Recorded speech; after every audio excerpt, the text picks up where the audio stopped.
ಸೀನು ಸೀನು ಏನಾದ್ಯಾ? Seenu, thank you so much. ನನ್ ಬಂಗಾರ. ಏನಾಯ್ತಾದ್ಯಾ?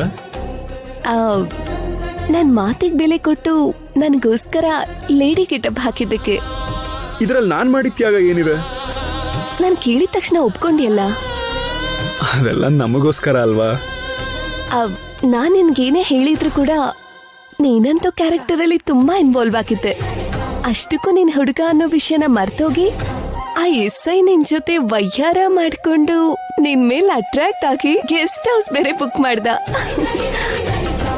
ಆ ವಿಡಿಯೋ ಪ್ರೂಫ್ ನಮ್ಗೆ ತುಂಬಾನೇ ಹೆಲ್ಪ್ ಆಯ್ತು. ನಾನು ಇದನ್ನೆಲ್ಲ ಮಾಡಿದ್ರೆ ನೀನ್ ನನ್ಗೇನೋ ಕೊಡ್ತೀನಿ ಅಂದಿದ್ದೆ ಅಲ್ವಾ? ಅವಾಗ್ಲೇ ಕೊಟ್ನಲ್ಲ. ಅದು ಅಡ್ವಾನ್ಸು, ಇದು ಬ್ಯಾಲೆನ್ಸು. ಇವಾಗೇನು ರೊಮ್ಯಾನ್ಸಾ? ಇಲ್ಲ, ಮನೇಲಿ ಎಲ್ಲರೂ ಇದ್ದಾರೆ. ರೂಮಲ್ಲಿ ಇಬ್ರೇ ಅಲ್ವಾ ಇರೋದು?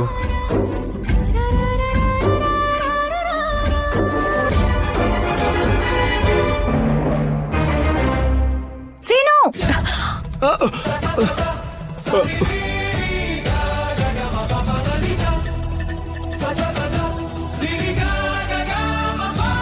ಏನೇ ಇದು?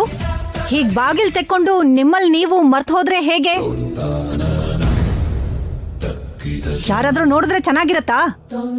ನೀವು ಮಕ್ಕಳೇ, ಆದ್ರೆ ಮೇಜರು. ನಿಮಗಿಷ್ಟ ಬಂದಿದ್ದನ್ನ ನೀವು ಮಾಡಬಹುದು, ಆದ್ರೆ ಅದನ್ನ ಸ್ವಲ್ಪ ಏಕಾಂತವಾಗಿ ಯಾರು ನೋಡದಿರೋ ಹಾಗೆ ಮಾಡಿದ್ರೆ ಚೆನ್ನಾಗಿರುತ್ತೆ ತಾನೆ? ನನ್ ಮಗನ್ಗೆ ನಾನು ಇದನ್ನೆಲ್ಲ ಹೇಳಕ್ ಆಗದೆ ಇರ್ಬೋದು. ನೀನು ಒಂದ್ ಹೆಣ್ಣು, ನೀನಾದ್ರೂ ನೋಡ್ಕೋಬೇಕು ತಾನೆ? ಹಾಗಂತೀನಿ ಅನ್ಕೊಂಡಿದ್ಯಾ? ಅಮ್ಮ, ನೀನ್ ಬಾಯಿ ಮುಚ್ಚೋ. ಬರ್ತಾ ಬರ್ತಾ ನೀನ್ ಇವಳಿಗೆ ದಾಸ ಆಗಿ ಹೋಗ್ತಾ ಇದ್ಯಾ. ಇವಳು ಹೋದ್ರೆ ದೇವದಾಸ ಆಗ್ಬಿಡ್ತ್ಯಾ? ಅದೇನತ್ತೆ ಹಾಂಗ್ ಮಾತಾಡ್ತಾ ಇದ್ದೀರಾ? ಏನು ನೀನ್ ಹಾಕೊಂಡಿದ್ ರಿಂಗ್ ಎಲ್ಲಿ ಅಂತ ನೋಡ್ತಾ ಇದ್ಯಾ? ಅದಲ್ಲಿಲ್ಲ. ನಿನ್ ಗುಟ್ಟು, ಅದ್ರ ಮರ್ಮ ಎಲ್ಲ ತಿಳ್ಕೊಂಡು ನಾನೇ ತೆಗ್ದ್ಬಿಟ್ಟೆ.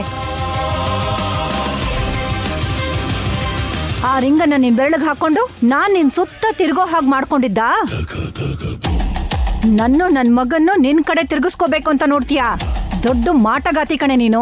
ಅಬ್ಬಬ್ಬಬ್ಬಬ್ಬಬ್ಬ, ನನ್ನ ಬಗ್ಗೆ ಗೊತ್ತಿದ್ದು ಕೂಡ ನೀನ್ ಹೀಗೆಲ್ಲ ಮಾಡ್ತೀಯ ಅಂತಂದ್ರೆ ಎಷ್ಟು ಧೈರ್ಯನೇ ನಿನ್ಗೆ? ಅಂದ್ರೆ ಅತ್ತೆ, ಮಾತಾಡ್ಬೇಡ. ಏನ್ ಅನ್ಕೊಂಡಿದ್ಯಾ ನಿನ್ ಬಗ್ಗೆ? ಹಾ, ನಿನ್ನ ಸವಾಲಿಗೆ ಸವಾಲ್ ಹಾಕಿ ನಿನ್ನ ಚಿಂದಿ ಮಾಡ್ಲಿಲ್ಲ ಅಂತಂದ್ರೆ ನನ್ನ ಹೆಸರು ಪದ್ಮನೇ ಅಲ್ಲ.